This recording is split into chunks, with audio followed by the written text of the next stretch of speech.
नमस्कार दोस्तों, हम फिर से आज इतिहास के कुछ प्रश्न लेके आए हैं जो कि बहुत ही इम्पोर्टेंट है। पीछे के एग्ज़ाम के अंदर पूछे गए प्रश्न हैं।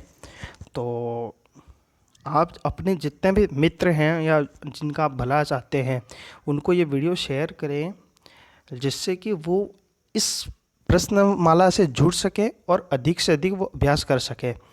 देखिए दोस्तों, हमारा उद्देश्य ये है कि आप जो तैयारी कर रहे हैं उस तैयारी के पीछे आप कितनी गहराई में हैं वो दिखाना होता है कि आप कितनी की तैयारी कर रहे हैं, क्या कर रहे हैं, वो उद्देश्य होता है हमारा।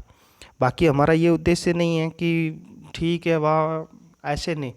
आप तैयारी जो कर रहे हैं तो आप कितनी गहराई के अंदर है ये पता करना होता है। और ये जो जो प्रश्न है 600 प्रश्न है, इन 600 प्रश्न के अंदर से बाहर से एक प्रश्न नहीं आएगा, क्योंकि सारे प्रश्न रिपीट होते हैं हर एग्ज़ाम के अंदर। और ये सारे प्रश्न ऐसे हैं जो रिपीट हुए हैं। आप पीछे के प्रश्न पेपर जो जो पेपर हैं उनको उठा के देख लीजिए, तो पेपर में से रिपीट होते हैं, हर बार होते हैं। आरपीएससी करती ही करती है, ठीक है। अधीनस्थ कुछ प्रश्न नहीं करती है, बाकी अधीनस्थ भी रिपीट करती है प्रश्न। तो दोस्तों, हम आज शुरू करते हैं। तो सब्सक्राइब कर लें चैनल को और शेयर करें इसको, जितना अधिक से अधिक हो सके उतना इसको शेयर करें। आप अपने दोस्त के लिए तो आप अपने दोस्त का तो भला करें, बाकी ठीक है। शुरू करें, वीडियो थोड़ा लंबा हो जाएगा इसलिए। तो सबसे पहला प्रश्न है कि बेराट प्राचीन काल में राजधानी थी। बेराट प्राचीन काल में राजधानी थी। तो दोस्तों, सबसे पहले हमें ये जानना होता है कि बेराट था कहाँ पे।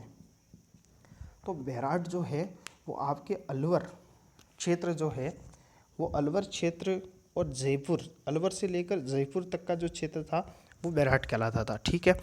तो अब साहब देखिए कि अलवर से जयपुर के मध्य का भाग जो है वो बेराट कहलाता था, ठीक है।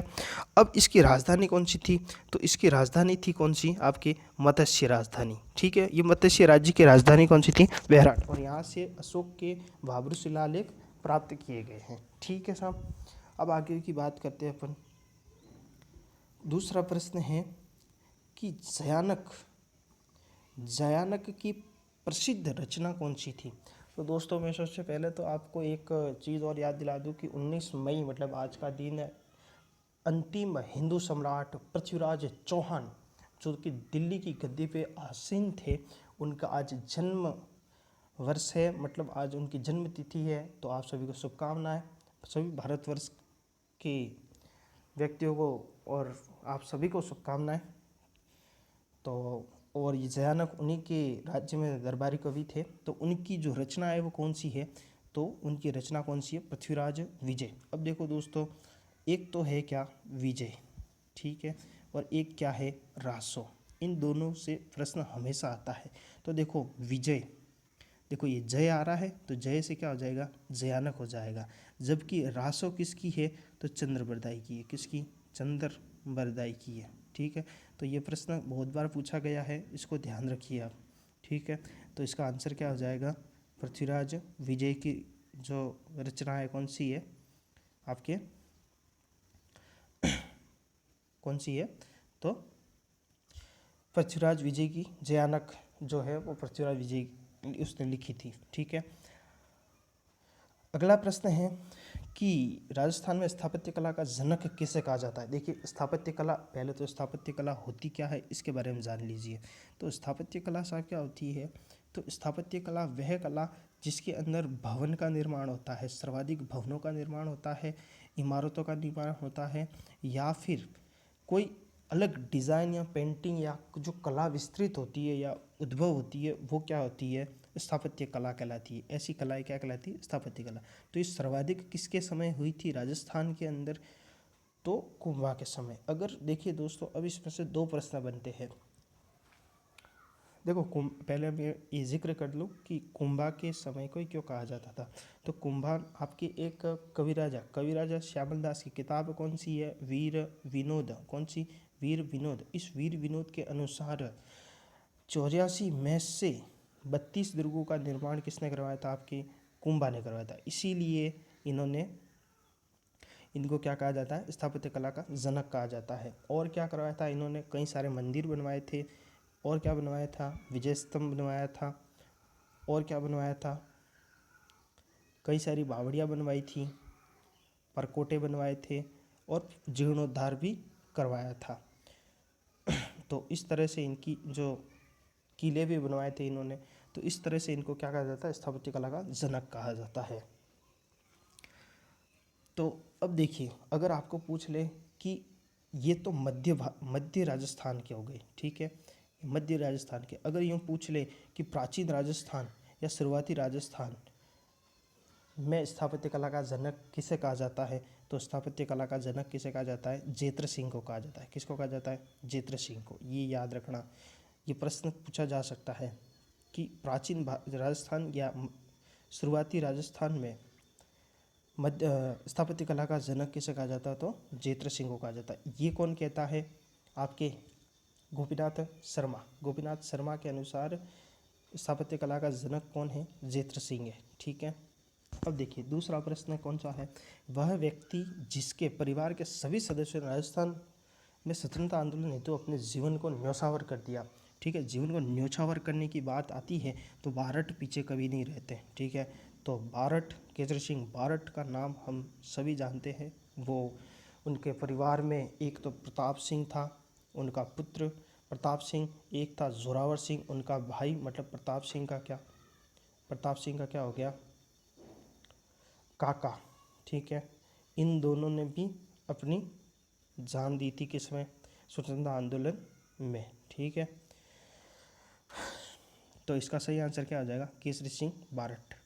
देखो तलवार बंधाई क्या होती है, अगला प्रश्न है, नेक्स्ट प्रश्न 20 नंबर, तलवार बंधाई क्या होती है। तो तलवार बंधाई दोस्तों एक रिवाज है, जब भी कोई राजा जो होता है वो किसी गद्दी पर या शासन संभालने वाला होता है, तो वहाँ के जो भी जाति निवास करती, अधिकतर जाति, जैसे कि आपके मेवाड़ की बात करें तो यहाँ पे भील जाति तलवार बांधती है। जबकि मेवाड़ में भीलों के साथ साथ और कौन, आपके सलूम्बर के कौन, चूड़ावत, ये भी बांधते हैं। तो भील कहाँ, कौन सी जगह के, ये प्रश्न एक जहन में आता है कि कौन से गांव के भील तलवार बांधते हैं। मुझे कमेंट करके बताना कि कौन से गांव के भील जो हैं वो, देखो उदयपुर के पास ही है गांव, और मैं जानता हूँ कौन सा गांव है, लेकिन आप कमेंट करके बताना कि कौन से गांव के भील जो हैं वो तलवार बांधते हैं मेवाड़ को, ठीक है। तो आपके जयपुर की बात करें तो वहाँ पे मीणा सर्वादी के, तो मीणा जाति के लोग तलवार बांधते हैं। ऐसे जहाँ पे जातियाँ ज़्यादा होंगी उनके सहयोग हेतु उन्हें सम्मान दिया जाता था, ठीक है। आगे की बात करें हम, 21वां प्रश्न है कि गुर्जर प्रतिहार का पहला शासक कौन था।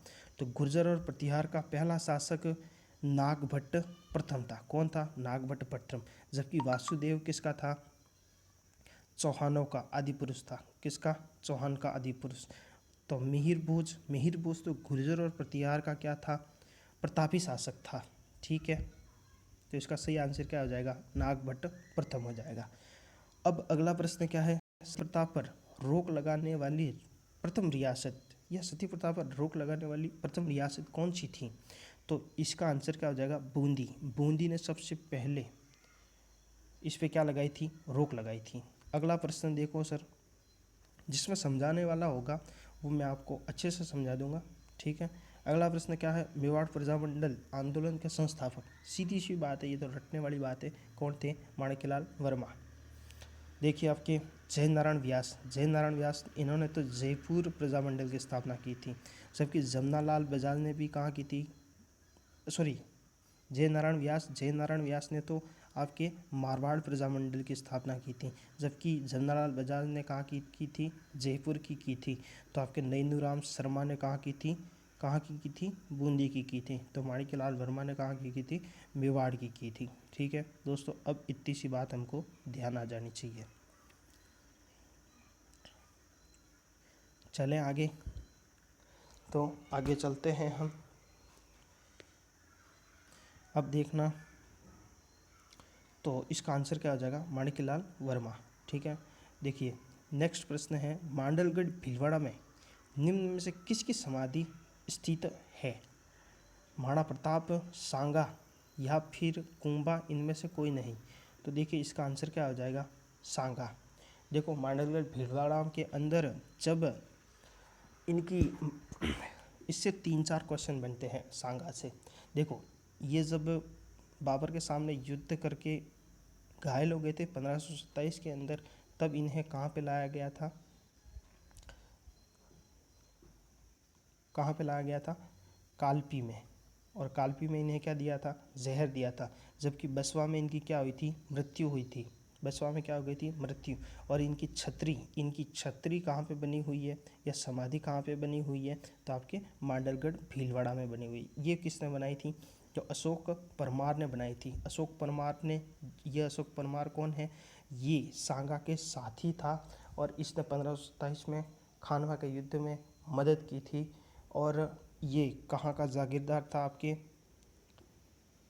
तो यह जागीरदार था, बिजोलिया का जागीरदार था। कहाँ का जागीरदार था? बिजोलिया का। अब देखना सर, बिजोलिया इसको किसने दिया था? तो इसको सांगा ने बिजोलिया की जागीर दी थी। ठीक है, अब आगे हम बात करें तो अगला प्रश्न क्या है? तो अगला प्रश्न है, राव जेतसिरो छंद किस भाषा में लिखा गया है? तो राव जेतसिरो छंद जेत सिंह, राव जेत सिंह के ऊपर लिखा गया है और ये डिंगल भाषा में लिखा गया। राव जेत सिंह कहाँ का शासक था? आपके बीकानेर का शासक था। कहाँ का शासक था? बीकानेर का शासक था। ठीक है, जिसको किसने मार दिया था? मालदेव ने मार दिया था। ठीक, अगला प्रश्न है, हल्दीघाटी युद्ध में को किस विद्वान ने खमनोर का युद्ध कहा था? तो खमनोर का युद्ध कहने वाले बदायूनी थे। कौन थे? बदायूनी। अब बदायूनी की बात करूं तो बदायूनी अकबर की तरफ से गया था। किसकी तरफ से गया था? अकबर की तरफ से। ये लाइव इसने देखा था हल्दीघाटी का युद्ध और अपनी दाढ़ी से, किससे? दाढ़ी से राजपूतों के खून, मतलब देखिए इसने राजपूतों के अपनी दाढ़ी को राजपूतों के खून से रंगी थी। तो देखिए हुआ क्या था कि वहाँ पे रक्त, सभी का रक्त निकला और वहाँ पे नाले से होता हुआ एक क्या बन गया? तालाब बन गया। और तालाब को हम क्या कहते हैं? तलाई। और ये क्या बन गई? रक्त तलाई बन गई। अब इस रक्त तलाई के अंदर ये गया, वहाँ पे जाके इसने क्या किया? अपनी दाढ़ी को रंगा था। इसीलिए इसने, और खमनोर नदी के किनारे हुआ था ये सॉरी खमनोर जगह पे हुआ था, इसीलिए इसे खमनोर का युद्ध कहा।